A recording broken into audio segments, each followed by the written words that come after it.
Entonces, vamos a hablar los conceptos de seguridad a nivel de una red LAN. Ese es el tema del día de hoy. Los tópicos que vamos a desarrollar están aquí. Vamos a ver un poco de seguridad de terminal. Aquí vamos a hablar un poquito de algunos tipos de ataque que se dan a nivel de terminal, a nivel de línea de comando. Vamos a explicar cómo, en este caso, podemos apoyarnos en mecanismos como AAA y 802.1x para autenticar terminales y hacer que la información, que el acceso de los usuarios se haga, en este caso, a través de usuarios válidos. Entonces, AAA es autorización, autenticación, autorización y contabilidad o accounting. Y 802.1x es un mecanismo de seguridad que permite validar que los usuarios que van a conectarse a la red sean usuarios validados. Eso inclusive antes de transmitir datos. Luego vamos a intentar darles una vista amplia de las principales vulnerabilidades a nivel de capa 2 y cómo éstas pueden impactar, digamos, en la seguridad de capas superiores.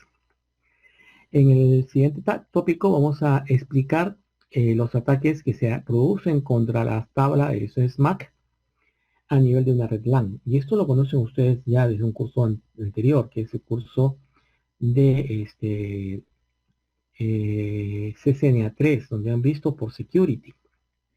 Y ataques LAN, donde vamos a hablar algunos de los mecanismos que nos permiten mitigar los ataques a nivel de una red LAN. Aquí vamos a hablar de IP Source Guard, vamos a hablar de mecanismos de seguridad a nivel de VLAN, entre otras opciones.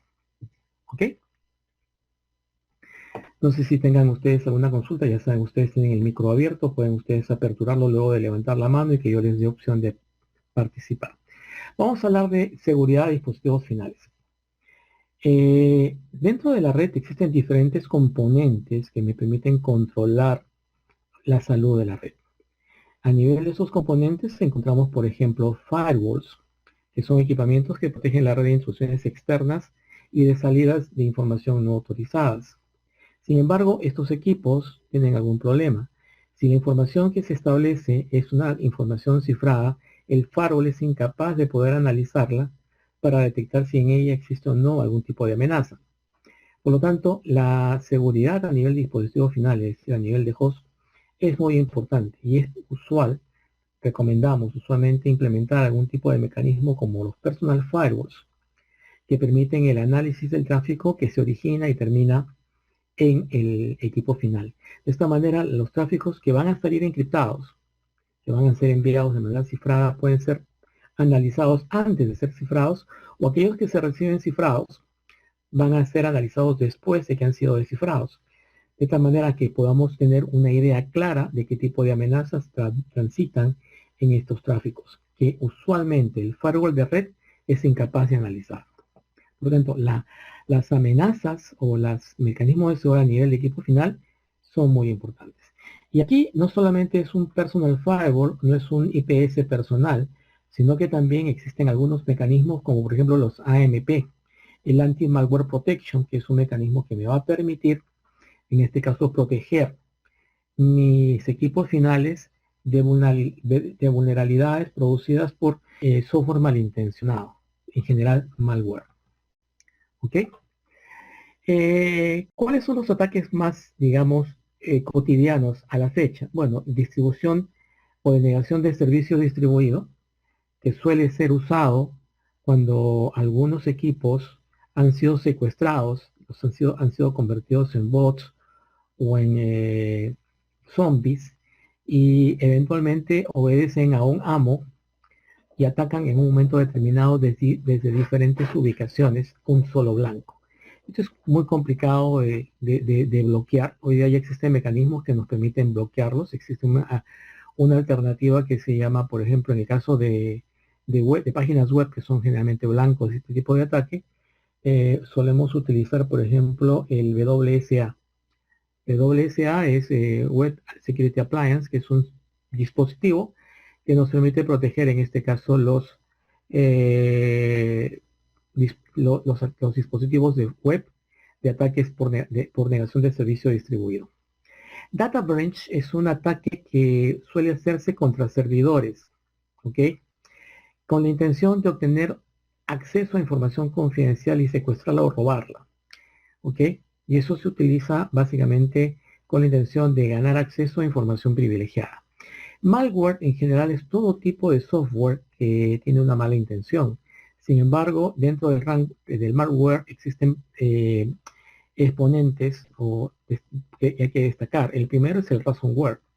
El ransomware en este caso es un tipo de ataque que consiste básicamente en secuestrar la información, cifrándola dentro de tu disco duro, y te pide un rescate para que puedas acceder a ella para que te den la clave.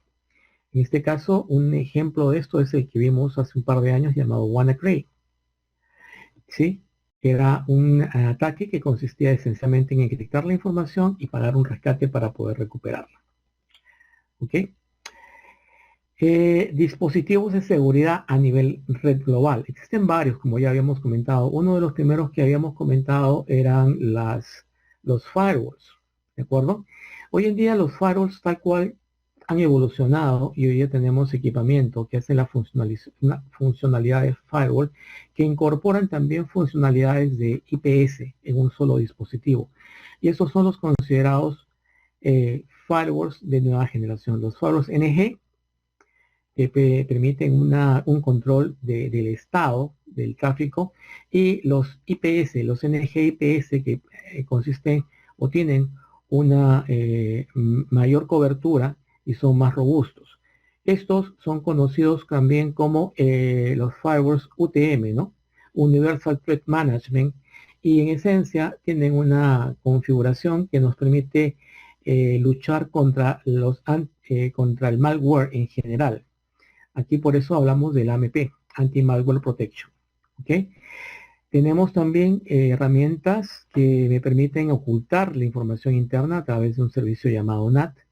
Y también podemos implementar servicios de AAA, de AAA, que permiten garantizar que la información es accedida de manera autenticada, que la ejecución de comandos es autorizado, que se guarda un registro de todos los eventos o accesos que un usuario ha tenido. Eso es autenticación, autorización y auditoría, lo más conocido en sus siglas en inglés, AAA, o triple A.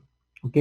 Dentro de esto, dentro de estas soluciones, también cabe destacar el uso de una herramienta que tiene como finalidad validar la identidad. Este es el ISE.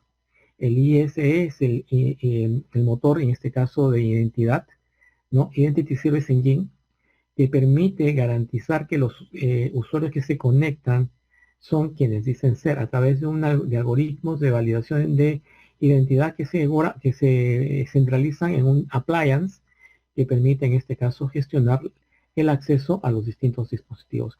Este equipo en realidad es una evolución del ACS. ¿Ok? Tenemos luego la tecnología NAC. La tecnología NAC en realidad nace en la década del 2000, hacia mitad de década, 2005. Esta tecnología lo que pretendía era definir posturas de seguridad que debían ser cumplidas por los usuarios finales para que estos pudieran acceder eventualmente a la red de producción. Eso significa, por lo tanto, que si un usuario o si un equipo no cumple con la postura de salud, es decir, no tiene, por ejemplo, los parches de seguridad activos con la última versión, no puede acceder a la red de producción y es derivado a una red de cuarentena. Esta red de cuarentena va a permitir al usuario o al equipo actualizarse, descargar los parches de seguridad, y una vez que termine, volverá a intentar conectarse a la red, en este caso de producción. Si su postura de salud se ha corregido, es decir, si ahora es un equipo seguro, podrá acceder a los recursos de la red interna. De otra manera, quedará aislado en una red de cuarentena. ¿Ok? Protección de dispositivo final. Yo lo había adelantado en alguna medida cuando habíamos hablado de dispositivos de red. Existen firewalls, existen IPS a nivel de red, pero esos no son eficientes cuando la información viaja cifrada.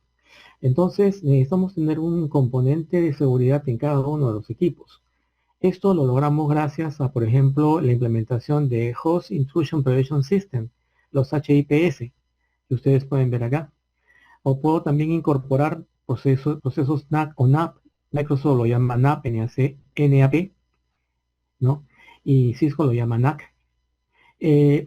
O software anti-malware protection que puede estar implementado en los propios dispositivos. Cuando se trate de servidores, cuando se trate de hosts que contengan servicios importantes para la empresa, por ejemplo el servicio de correo electrónico o el servicio de página web, hay equipamiento que ha sido pensado especialmente para proteger los servicios de correo y los servicios, en este caso, de web. En este caso estoy hablando del ESA, Email Security Appliance, o del WSA, Web Security Appliance. Son dos dispositivos que cumplen una función crucial, que es proteger los servicios web y de correo electrónico, que generalmente son los más vulnerables dentro de los ataques típicos a una red local. Entonces, para correo electrónico ya lo habíamos mencionado, el ESA, que se centra principalmente en el SMTP, Simple Mail Transport Protocol, y que lo que hace es tratar de, en base a la información manejada internamente, bloquear aquellas amenazas conocidas. Es decir, busca que dentro de los correos no exista ningún tipo de amenaza. Si existe, el correo es bloqueado, es mandado a un buzón de cuarentena, el usuario no tiene acceso a él. Y si el correo se valida como seguro, pasa los filtros, llega al buzón del usuario que puede leerlo y puede responderlo sin problemas. ¿Ok? Esa es un poco la función que tiene en este caso el ESA. ¿Ok? Muy bien. En cuanto a dispositivos de seguridad web, ya lo había también adelantado, es el WSA, Web Security Appliance. Este Web Security Appliance es una tecnología que lo que pretende es mitigar los ataques que van dirigidos específicamente a un servidor web. Entre ellos incluye la canalización de las conexiones embrionarias, es decir, no permite que ninguna conexión que no ha sido validada sea establecida directamente con el servidor, evitando de esta manera ataques de negación de servicio basados en conexiones embrionarias, es decir, en saturación de los números de usuarios conectados legalmente al equipo. WSA es bastante fuerte, contiene varias herramientas que me permiten, por ejemplo, filtrar aplicaciones, filtrar chat, definir qué páginas web son de confianza, filtrar tráficos que contengan video o audio o imágenes que puedan tener algún efecto dañino o pueden consumir ancho de banda de manera no autorizada. Entonces, eso es básicamente lo que puede hacer un WSA, un Web Security Appliance. Vamos a ver el control de acceso. Permítanme que sea tan rápido como lo que estoy haciéndolo ahora. El control de acceso es un mecanismo que me permite tener la garantía de que quienes están accediendo son quienes son y que están autorizados a hacer una determinada función dentro de la red. Aparte, me permite también tener un control de quiénes son los usuarios que han ingresado y qué comandos han ejecutado en un determinado dispositivo. ¿Ok? Entonces la autenticación con una contraseña local, digamos line BTY 04, password Cisco, login, no es una buena recomendación, sobre todo por el hecho de que si yo tuviera que actualizar esta contraseña en 50 equipos, el procedimiento sería relativamente lento. Con la, digamos, información basándose en el ACS o basándose en el ISE, este procedimiento se centraliza en un solo dispositivo y hace mucho más sencillo el procedimiento de actualización. ¿Ok? Pero en el caso de la conexión, en el caso de los routers, la conexión Telnet no es recomendada y lo que se recomienda eventualmente es hacer uso de un mecanismo más robusto como es el hecho de utilizar SSH. Sin embargo, igual ocurre el mismo problema. ¿Qué pasa si tengo que cambiar la contraseña? Tengo que cambiarla en 50 equipos. El proceso de actualización puede ser tedioso. Una forma, insisto, de mejorar esto es centralizar las contraseñas en un solo lugar, que es el ACS o el ISE, que es una herramienta que me permite no solamente gestionar la autenticación de usuarios, sino también definir qué tareas tiene autorizado el usuario y qué tareas aplicó en un determinado momento un usuario. Eso es lo que habíamos comentado como autenticación, autorización y contabilidad. ¿Ok?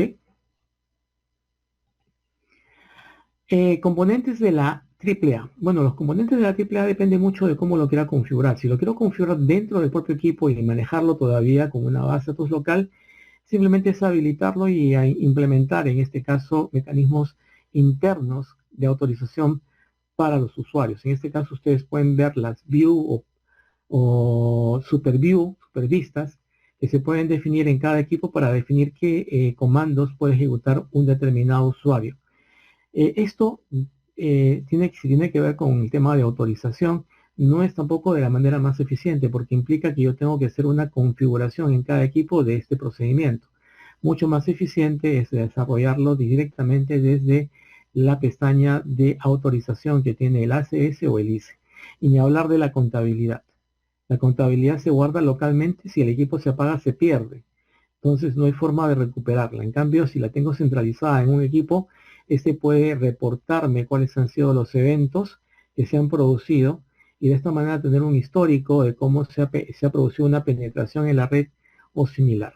Entonces, la autenticación recomendamos que se haga basada en servidor. Si bien se puede hacer de manera local, la autenticación local, la recomendación es que sea basada en servidor. ¿Por qué? Porque es mucho más eficiente, porque es mucho más sencillo.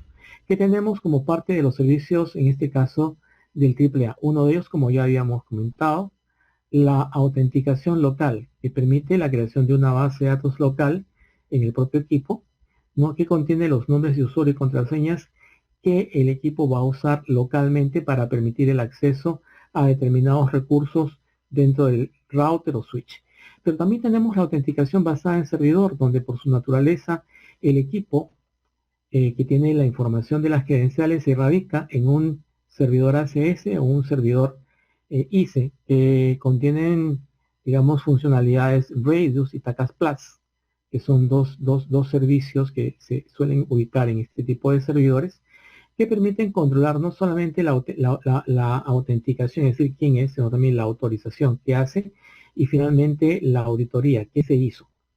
¿Ok? Entonces esto es muy importante para tener una visibilidad de los eventos que se producen dentro de la red. La autorización consiste en que yo voy a indicar si el comando que un usuario quiere ejecutar está permitido o no.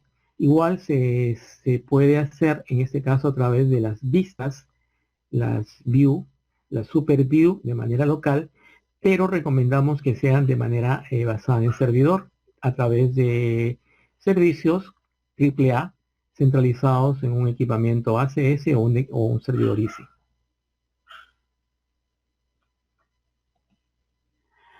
La contabilidad es el registro de todos los eventos que se han producido y ese es un registro muy importante porque me permite guardar una cronología de los cambios que se han hecho en los equipos y quién los hizo, de tal manera de que podemos nosotros determinar quiénes aplicaron el último cambio, ¿de acuerdo?, en los equipos y qué cambios hicieron. Eso es muy importante sobre todo para deslindar responsabilidades y determinar qué usuario es el que creó o generó un incidente de configuración en los routers.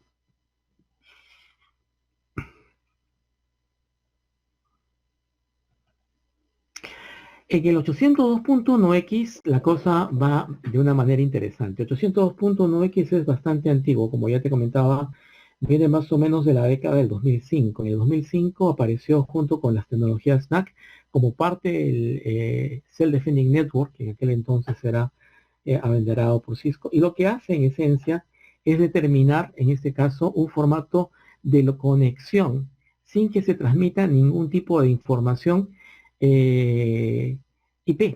Se hace a través de un protocolo EAP-POL o EAP que se establece entre el suplicante y el authenticator. El suplicante es el equipo que suplica el acceso, el authenticator es el equipo que en este caso va a recibir esas credenciales y las va a reenviar a un servidor de autenticación. Este servidor de autenticación puede ser un ICE o puede ser un RAID o puede ser un TACA Plus o un ACS. La idea entonces es de que el suplicante se conecta con el authenticator a través de un protocolo como por ejemplo EAP, EAP-POL, caso de inalámbrico concretamente, y el authenticator se comunica con el autenticador, con el servidor de autenticación, perdón, con el servidor de autenticación se conecta a través de un protocolo específico que puede ser TACAT Plus, que puede ser Radius en particular. Entonces, en realidad, este usuario en ningún momento puede acceder a los recursos de red tradicionales. Solamente puede gestionar la autenticación mediante el protocolo EAP, que no le va a permitir tratar de inyectar ningún tipo de ataque, dado de que no se está permitiendo tráfico TCP o TCP/IP en este enlace. Esa es la gran ventaja, en este caso, del modelo. Es un modelo ya antiguo, como dije, se puede implementar, en este caso, en switches principalmente, debido a que, en este caso, los switches son los que tienen conexión directa a un puerto, donde el puerto tiene que ser declarado como un puerto, en este caso, 802.1x, con la intención de que el equipamiento que se conecte a ese puerto se valide con este protocolo. Por lo tanto, normalmente no vamos a encontrar 802.1x en routers de gama alta. Posiblemente por ahí encontremos, de hecho, yo he tenido un equipo Soho, un C877, que tenía en este caso la posibilidad de implementar 802.1q, ¿sí? Pero, insisto, este caso es porque el router tenía un switch integrado, ¿no? Tenía un switch integrado en su sistema. Amenazas de seguridad de capa 2. Señores, ¿cómo vamos? ¿Estoy muy rápido? ¿Estamos bien? Manito, ¿cómo se llama? ¿Carita feliz o el botoncito verde indicando que todo va bien? Agua, Uy, profe. se me cansaron. Tiraron la toalla ustedes. Nadie. Uy, uy, uy. Están en otra nota, ¿ah? Están en otra nota ustedes. Bueno, ya. Agua, profe. Sí. A ver, a ver. A ver, estimados. ¿Quién decía algo? Profe, Ronnie, agua. ¿cómo no? ¿Cómo no, señor Ronnie? Como de costumbre. Señor Ronnie, ¿cómo se llama? ¿Cómo se llama cuando uno le hace bullying? Le voy a hacer en la clase, señor Ronnie. Nada, se quedó callado, señor Ronnie.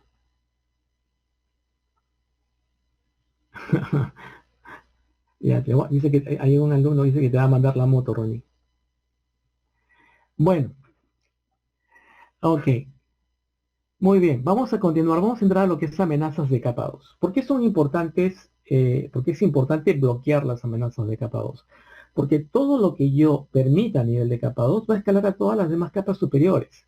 Es decir, si la capa 2 es vulnerable, capa 3 y todas las demás que están por encima de son vulnerables. Entonces, es muy importante tener en consideración cómo mitigar las amenazas de capa 2. Y digo mitigar en el buen sentido de la palabra. O sea, normalmente nosotros no vamos a evitar que nos ataquen y nos van a atacar y nos va a causar escozor o comezón, como quieran ustedes. Sin embargo, la idea de implementar estas contramedidas de repente es no evitar que me ataquen, pero sí evitar que el ataque logre un acceso exitoso a cierta información de la red o comprometa capa 2 de modo que mi red se encuentre en un estado vulnerable. Esa es la idea. Entonces vamos a hablar de contramedidas acá como mecanismos importantes que van a permitir que mi red resista a ataques a nivel de capa 2. Entonces empecemos. La primera opción es que lo que dije antes, si yo comprometo capa 2, todas las demás capas superiores se encuentran comprometidas. Por lo tanto, de nada me vale tener un firewall, un IPS, etcétera. Si en capa 2 se comprometió, las demás capas se encuentran comprometidas. ¿Ok? Así que es mucho cuidado con las distintas vulnerabilidades que vamos a ver se pueden presentar a nivel de capa 2. Vamos a tener un resumen de estas, algunas de ellas ya las conocemos, las hemos visto en cursos previos. Por ejemplo, veamos ataques de tabla MAC. Estos ataques incluyen inundación de direcciones MAC adres con direcciones falsas, consumiendo la memoria de direcciones MAC con direcciones falsas y evitando de esta manera que una computadora legítima tenga una conexión directa con otra. Esto permite que un atacante reciba una copia o una réplica de la comunicación que va dirigida entre dos equipos. Esto debido principalmente a lo que mencionábamos al principio, ¿no? Que hemos logrado convertir al switch en un hub. ¿Ok? ¿Cómo protejo esto? ¿Cómo mitigo este tipo de ataque? Este tipo de ataque lo mitigo haciendo uso de por security, limitando la cantidad de direcciones MAC aprendidas por un determinado puerto. Obviamente esto aplica a equipos que se encuentran ubicados en, o conectados, perdón, a equipo final. No aplica a troncales, por ejemplo. Spanish Port Fast junto con Port Security con Port Security son dos recomendaciones que haríamos que deben aplicar ustedes a equipamiento que se encuentra, puertos a los que se encuentran conectados equipamiento final. Tenemos ataques de VLAN, que hay una variedad entre ellos. Uno de los más comunes es el VLAN hopping, o el salto de una VLAN a otra. Esto consiste en un mecanismo de hacer doble etiquetado, ¿ok? Un doble etiquetado que permite en este caso que una trama que va dirigida a la VLAN, por ejemplo, 10, luego salte a la VLAN 20. Esto debido a que tiene un doble etiquetado que en el enlace troncal es leído y entonces es redirigido específicamente a una VLAN en particular. También puede ocurrir que yo taguee o etiquete tráfico que está en una VLAN nativa. Es una VLAN donde no debe recibir etiquetado y que por lo tanto salte de una VLAN a otra. Aunque esto último lo hacemos de manera cotidiana cuando ponemos un teléfono IP en un puerto y en cascada con una PC. Este método también puede ser explotado por otros para poder acceder de manera o para poder hacer que la información salte de una VLAN a otra. ¿Ok? Eso es muy importante entonces tener en cuenta que los ataques de VLAN permiten que el tráfico que va dirigido específicamente a una VLAN pueda saltar de una VLAN a otra. Una recomendación que hacemos para mitigar esto es taguear inclusive, ponerle etiqueta inclusive a la VLAN nativa, ¿no? .1q native VLAN tag para ponerle etiqueta a la VLAN nativa. Entonces busquen por favor el comando, como tarea se los dejo. Busquen ustedes el comando. En el otro curso que tengo de este tema, se lo dejé a uno de los profesores, Puma. Puma tiene que darme esa información precisa para la siguiente clase. Entonces tenemos los ataques de DHCP, que consisten principalmente en el agotamiento, o starving de DHCP, que consiste en solicitar todas las direcciones posibles que tiene disponible el pool de DHCP y agotarlas de tal manera que un cliente normal no pueda obtener una dirección válida. Ataque de suplantación de DHCP, que consisten esencialmente en mandar información falsa a los clientes de DHCP. Le doy una IP válida, le doy una máscara válida, pero le doy un default gateway que soy yo, o le doy un DNS que es otro equipo. Entonces cuando consulta al DNS, el DNS le manda información equivocada y te redirige a una página falsa, ¿no? Donde va a recopilar tu información y tú no te vas a dar cuenta. Entonces es muy importante que ustedes consideren que estos ataques parecen, digamos, irrelevantes, pero tienen mucha importancia. Finalmente, los ataques ARP. ARP, yo no los voy a molestar pidiéndole que me respondan. ARP es un mecanismo que utilizamos en IPv 4 que permite vincular la dirección MAC address con la dirección IP de un equipo. Pero ¿qué ocurre si cuando yo intento resolver el nombre, intento obtener la IP de o la MAC address de un equipo, me responde otro con una MAC address distinta? Entonces voy a tener un ataque de man in the middle. Y esto ocurre con mucha frecuencia, más de la que querramos, permitiendo de esta manera que haya alguien que se pone en medio del diálogo y se pone entre tú y tu default gateway, por ejemplo. De tal manera que todo el tráfico hacia afuera pasa por él y cuando regresa a él, te lo reenvía a ti. Es un ataque de man in the middle. ¿Ok? Estos son ataques a nivel de ARP gestionados por esto. También tenemos otro, perdón, antes de continuar, el ARP spoofing o la suplantación o poisoning que tenemos a nivel de las tablas ARP, se suelen contener, se suelen mitigar con una herramienta llamada DAI, Dynamic ARP Inspection. ¿Ok? Y tenemos luego los ataques por suplantación de identidad que incluyen no solamente la MAC, sino también incluyen la IP. O sea, no solamente falsifico la MAC, sino también falsifico la IP. Entonces estoy robando la identidad del equipo destino. Esto también se va a poder corregir con una herramienta que se llama IP Source Guard. Tanto el Dynamic ARP Inspection como el ataque de IP Source Guard se basan en un mecanismo que se implementa para los ataques de DHCP que se llama DHCP Snooping.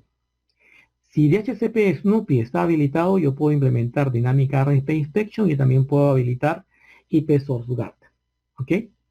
Muy bien, vamos ahora con la última, ataques de Spanning Tree. Uno de los principales conceptos que vimos cuando estuvimos trabajando el tema de Spanning Tree es que el root bridge es un switch que tiene todos sus puertos abiertos y que por lo tanto todos los tráficos en alguna medida llegan a él. Entonces, el sueño de un hacker es que pueda convertir un switch en el root bridge. Es decir, convertir ese switch en el root bridge va a garantizar que todos los tráficos pasen por él y por lo tanto él pueda obtener medianamente una copia de los tráficos que se intercambian en toda la red. Dicho esto, vamos a decir que los ataques de Spanning Tree se pueden mitigar con algunos mecanismos que ya existen y que a veces, lamentablemente, no solemos implementar por desconocimiento. En el caso de los ataques de Spanning Tree, tenemos, por ejemplo, el IP Root Guard, perdón, el Spanning Tree Root Guard. Spanning Tree Root Guard es un mecanismo que me permite garantizar que el rol de root no va a ser cambiado, protegiendo el recibimiento de BPDUs de nivel superior, es decir, con un número de prioridad mejor que el que yo tengo. ¿Ok? Esto lo hacemos en los puertos que dan, digamos, la cara a los root bridge. ¿Ok? También podemos implementar, por ejemplo, mecanismos como el BPDU Guard, que me permite en puertos de acceso proteger que se intente convertir un puerto de acceso en un puerto troncal. Aquí habría que hacer algunos mecanismos saludables. Uno de ellos es habilitar BTP con el comando switch por no negotiate. Sin embargo, una forma también interesante de impedirlo es habilitar en los puertos que son de acceso el comando spanning tree BPDU Guard. El BPDU Guard lo que hace es que si se recibe un tráfico BPDU, un tráfico proveniente en esencia de un switch, por lo tanto nunca un equipo final lo va a generar, salvo que sea un atacante. Si se detecta un tráfico BPDU, el puerto se pone en shutdown. Esto es también un mecanismo interesante que permite conservar, digamos, la estabilidad y los ajustes de Spanning Tree. Eso se desarrolla en las siguientes láminas: por Security, DHCP Snooping, Dynamic RP Inspection y Source Guard, entre otros. Y adicionalmente recomendamos que la transferencia de información se haga a través de mecanismos seguros. Por ejemplo, usemos Security Copy. En lugar de FTP usemos SFTP, que son mecanismos más seguros. En lugar de Telnet utilicemos SSH. Para comunicación a nivel de protocolo HTTP usemos HTTPS, es decir, usemos SSL o TLS, que son dos mecanismos. El TLS es más moderno, ¿no? Y eventualmente busquemos mejorar, en este caso, la estabilidad de mis equipos. También la implementación de access lists que restrinjan el acceso, en este caso, de ciertos tráficos, y filtros VLAN que me permita indicar cuáles son las VLANs que pueden atravesar un determinado enlace troncal. Llegamos a los ataques de tabla CAM y estamos justamente a la mitad en esto. Estamos justamente a la mitad de la presentación. A ver, veamos, como dice, vamos por partes, como dice Jack el Destripador. Lo que vamos ahora a ver es un detalle un poco más profundo de cada una de las técnicas que mencionamos hace un rato. Es decir, si tengo un ataque por inundación de tráfico MAC, ¿cómo lo prevengo? Y acá, como dije antes, hay que atacarlo haciendo uso de herramientas, algunas ya conocidas, como es el caso de Port Security, o eventualmente implementando algunas otras que vamos a aprender o que vamos a conocer recién ahora. ¿Ok? Entonces, Port Security es un mecanismo que permite reducir o restringir el número de MACs vinculadas a un puerto que forman parte de una VLAN en particular. Entonces, de esta manera yo restringo la cantidad de MAC addresses y protejo que hago que la memoria que tiene mi switch destinada para direcciones MAC no se llene. Entonces, la pregunta que viene aquí a hacer, ¿y qué pasa cuando se llena? Bueno, yo puedo llenar la memoria CAM de un switch con herramientas como MacOff, que las puedes disponer en Kali Linux, en diferentes herramientas de penetración. Y esto lo que provoca es que los usuarios legítimos no estén registrados en la tabla CAM. Por lo tanto, cuando un equipo se quiere comunicar con otro, lo que hace, en este caso el switch, en su mejor esfuerzo de que la información llegue a su destino, es hacer lo que llamamos una inundación de tráfico o flooding. ¿Ok? Eso es lo que hace en este caso el sistema. ¿Cuál es el problema en esencia? Ok, el problema es el siguiente. El problema está en que al llenarse la tabla CAM con información falsa, el flooding se va a hacer para todo. Y cualquier equipo conectado va a recibir una copia del tráfico que está transitando en el switch. Esto permite que un atacante reciba copia de todos los diálogos, pueda reconstruir las comunicaciones y pueda en esa reconstrucción obtener información privilegiada, como por ejemplo passwords o algún otro procedimiento, siempre y cuando estos no estén cifrados. Por eso es que ahora cuando ustedes se conectan, y esto ocurría muy seguido cuando nos conectábamos a Gmail, a Hotmail, lo primero que nos pedían era que pusiéramos los dos valores, correo electrónico y contraseña. Y esto viajaba a ClearText.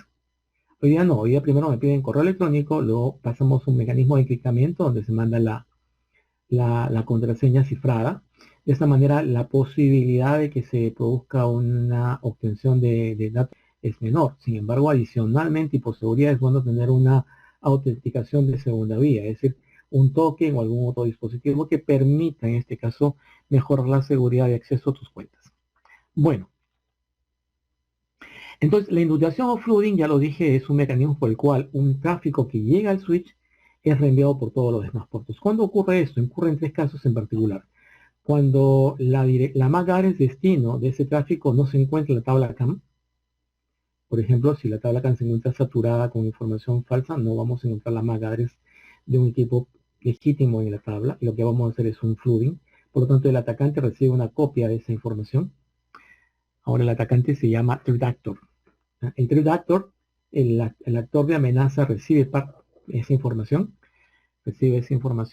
Cuando se hace un broadcast, cuyo caso sí, obviamente va dirigido a todos, y cuando se producen tráficos, en algún caso multicast, que permite en este caso que el tráfico se difunda en todos los puertos.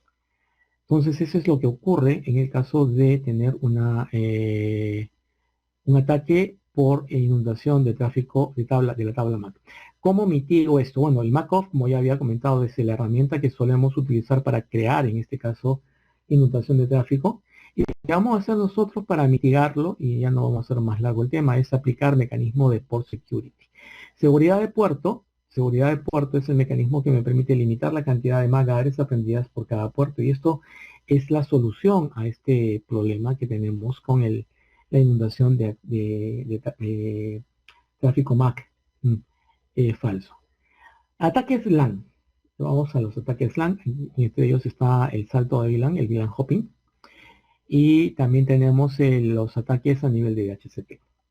Entonces, en el ataque de salto o ataque de salto de VLAN consiste en que yo etiqueto el tráfico de un paquete agregándole una etiqueta.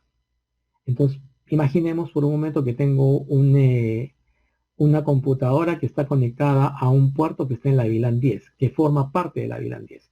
Y por lo tanto, yo no tengo que etiquetar el tráfico de este enlace.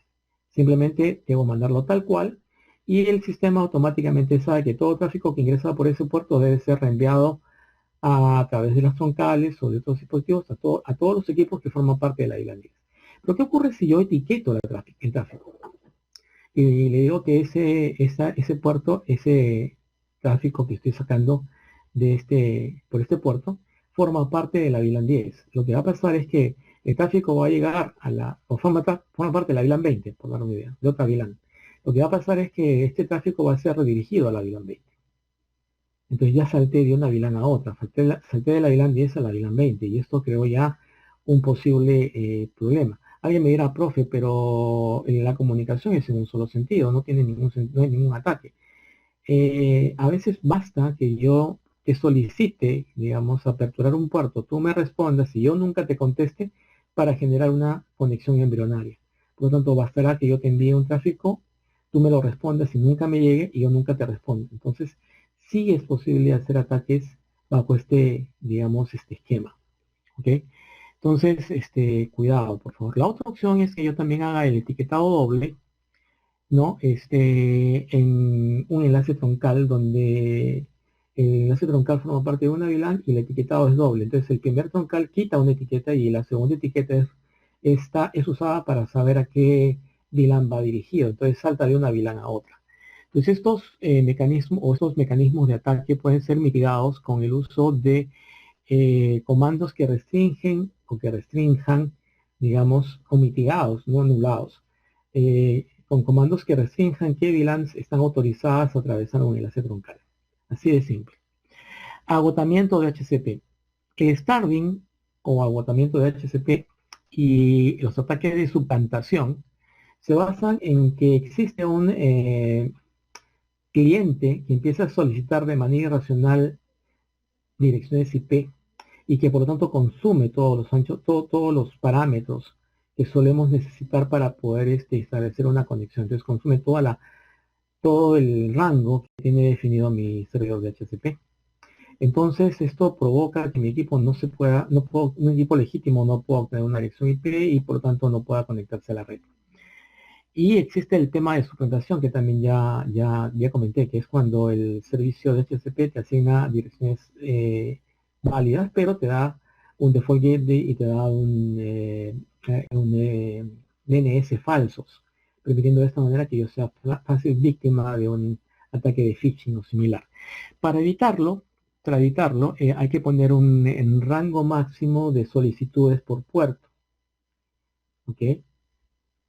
Entonces vamos a establecer un rango máximo de solicitudes de HCP por un puerto en un determinado tiempo. Y por otro lado, también vamos a definir que los equipos de HCP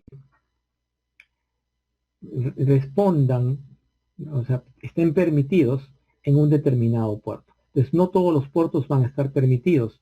Los puertos trusted, confiables, son puertos troncales, por ejemplo, a través de los cuales yo puedo recibir una respuesta del servidor de HCP. Pero puertos que están conectados a equipo final y que no tienen la condición de trusted, obviamente el hecho de no ser trusted significa que son untrusted, no van a poder replicar solicitudes de HCP. Eso justamente para entenderlo un poco más vamos a hablar de DORA. En un rato, DORA la exploradora, como decía un amigo mío. En realidad DORA es Discover, Offer, Request y Acknowledgement, que son los 4 tráficos que se generan a la hora de adquirir una dirección IP mediante un DHCP.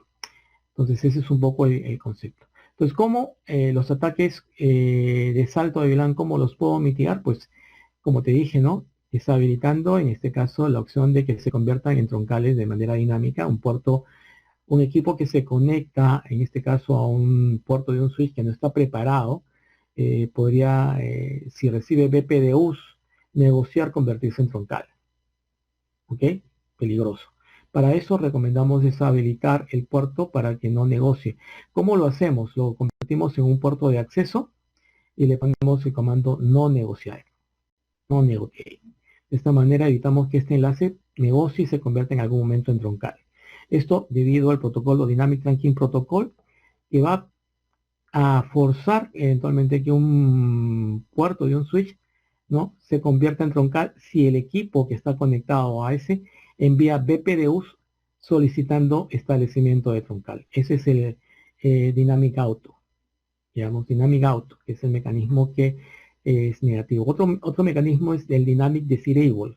El Dynamic Desirable es peor todavía porque activamente ese puerto va a tratar de convertirse en troncal. ¿Ok? Entonces, son en realidad 2 mecanismos que conviene que no estén habilitados. ¿Cómo lo deshabilitamos? Definiendo mis interfaces como troncales sí o sí o como acceso sí o sí. Esa es la idea. Y en el caso de los puertos que están conectados al equipo final, agregarle el comando no negotiate para deshabilitar el protocolo DTP en esos puertos. Ataques de doble etiquetado, ya lo vimos, bueno, simplemente lo comentamos acá nuevamente, revisen bien esta parte, el atacante va a etiquetar una trama 2 veces, con una etiqueta que inicialmente es retirada cuando pasa por el troncal, y la otra va a quedar vigente, por lo tanto cuando llegue al otro extremo, va a reenviar este tráfico a través de, en este caso, el enlace troncal, la VLAN a la que se indica en la etiqueta. Una forma de, ¿cómo se llama?, borrarlo, de mitigarlo, es etiquetar inclusive la VLAN nativa. ¿Ok? Eso lo pueden hacer, insisto, yo les sugiero que revisen el material, vean cómo se hace el procedimiento para inclusive etiquetar la VLAN nativa. ¿Ok? Acá hay que deshabilitar el enlace troncal en todos los puertos de acceso, hacer los accesos sí o sí, ya se habilita RTP, ya lo dijimos con el comando no negotiate, ¿okay? Para que no se establezcan de manera dinámica estos enlaces como troncales. Y asegúrese que la VLAN nativa solo se use para enlaces troncales. O sea, yo, inclusive, como dijo, una técnica que normalmente aplico es inclusive etiquetar la VLAN nativa en los enlaces troncales. Mensajes de HCP, bueno, como decíamos, acá está DORA.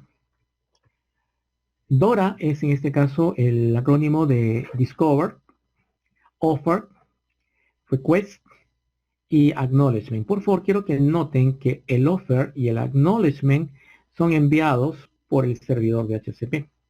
Entonces, si yo bloqueo la respuesta, es decir, si yo bloqueo el Offer, ¿no? y el Acknowledgement, este equipo de HCP nunca va a poder asignar una dirección IP a un cliente. Y eso es justamente en lo que se basa el concepto de DHCP Snooping. DHCP Snooping lo que hace es implementar dentro del switch el mecanismo de DHCP Snooping y definir o declarar, si tú los quieres de esa manera, cuáles son los puertos de confianza, es decir, a través de los cuales yo permito que el tráfico de offer y de acknowledgement fluyan. Entonces, solamente esos puertos son los capaces de confirmar el acceso a la dirección IP que tiene en este caso el equipo, ¿no?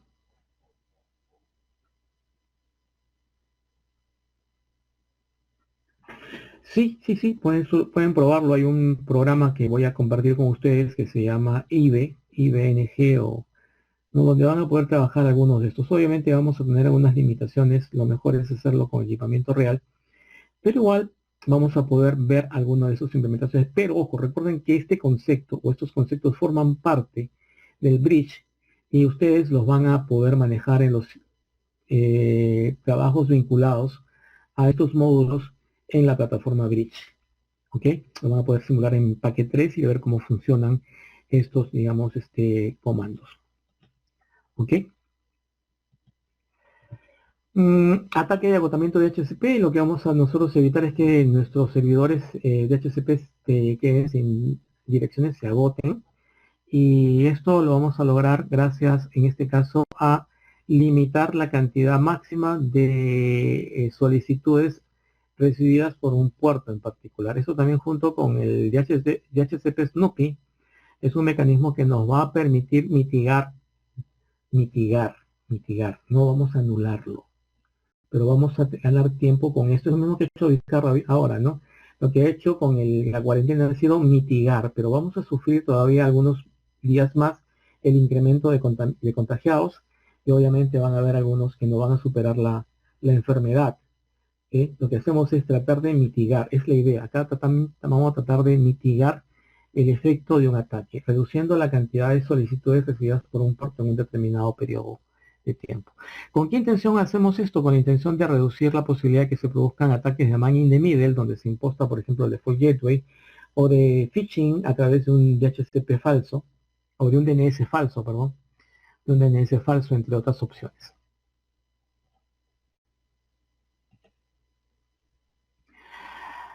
Hay un video que tienen ustedes en la plataforma del curso, chequenlo por favor. Ataques ARP. ARP es un protocolo propio, de IP versión 4, no existe en IP versión 6. Muchas de las funcionalidades de ARP han sido tomadas por ICMP versión 6 y, por ejemplo, en el caso de ICMP versión 6 tenemos el Network Discovery que permite empatar una dirección IP versión 6 con una MAC address vinculada a este equipo. Estos mecanismos en ICMP son más robustos, menos propensos a ataques. Por lo tanto, en IP versión 6 no hay mucho que hacer. Pero para IP versión 4 sí tenemos que tener mucho cuidado con el tema de los ataques ARP y ahí es donde se ha desarrollado, por ahora existe, DAI, Dynamic ARP Inspection, que es un mecanismo que me está permitiendo principalmente contener y validar que el empate entre una IP y una MAC address son correctos, son válidos. Okay, pero recuerden lo que decía hace un rato, para que Dynamic ARP Inspection funcione, yo tengo que haber habilitado previamente y DHCP Snoopy. Sin DHCP Snoopy primero, no funciona, en este caso, dinámica RP Inspection. Y lo mismo ocurre con IP Source Guard. Ataque de suplantación de identidad, donde se pretende suplantar la IP y la MAC. Aquí también tenemos una herramienta que se llama IP Source Guard, ¿de acuerdo? En este caso, igual que en el caso anterior, es decir, dinámica RP Inspection, ambos, dinámica RP Inspection y IP Source Guard, dependen de haber implementado previamente DHCP Snooping, ¿de acuerdo? Sin DHCP Snooping, estos comandos no aplican. Ataques Spanning Tree. Ya lo habíamos comentado. Spanning Tree es un mecanismo que nos permite permitir redundancia de capa 2 en algunas topologías. Es una tecnología que realmente ya está de salida, pero sin embargo en algunos lugares todavía existe, así que hay que tener cuidado de protegerla de manera apropiada. ¿Cómo la protejo de ataques de STP?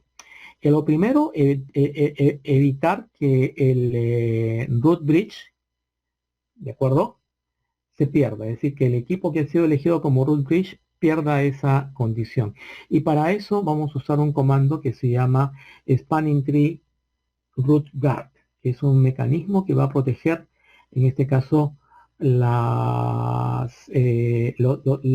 equipos que han sido elegidos como raíz. ¿Ok? Eso es muy importante. Lo otro es que yo puedo también evitar que un enlace que está conectado a una computadora se convierta eventualmente en troncal. Puedo hacerlo de varias maneras. Definitivamente yo cubro todas las áreas, es decir, le pongo ese no negocie y lo defino como acceso sí o sí, pero también le pongo un comando que se llama BPDU, ¿ok? BPDU guard. Root guard protege al switch raíz. Con root guard hace que el rol de raíz no se pierda.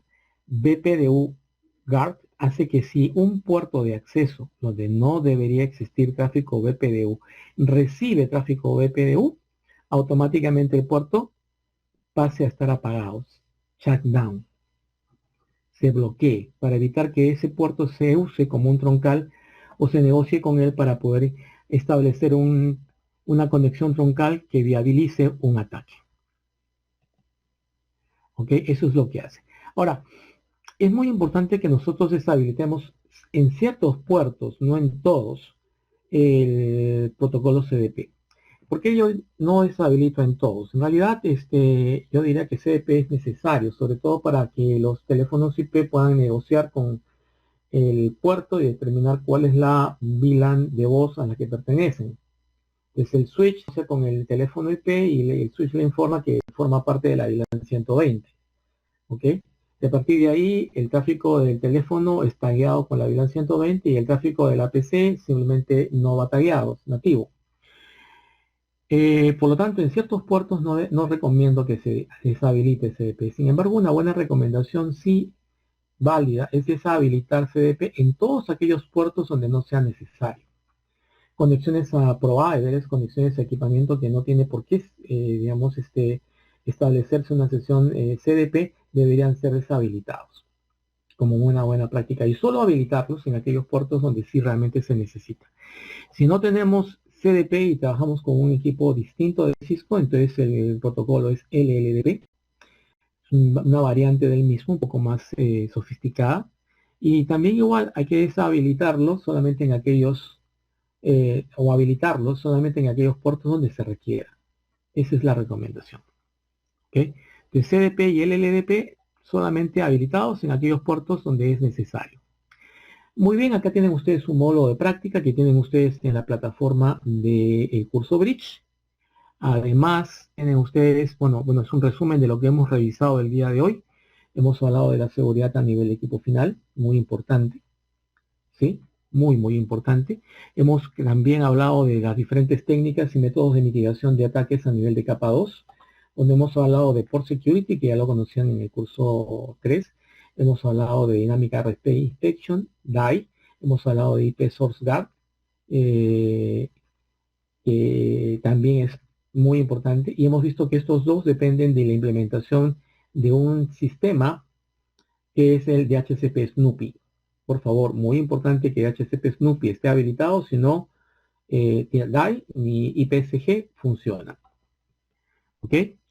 Entonces, ese es el barrido del día de hoy de la sesión que corresponde, en este caso, al primer módulo del curso de Bridging de la versión 7.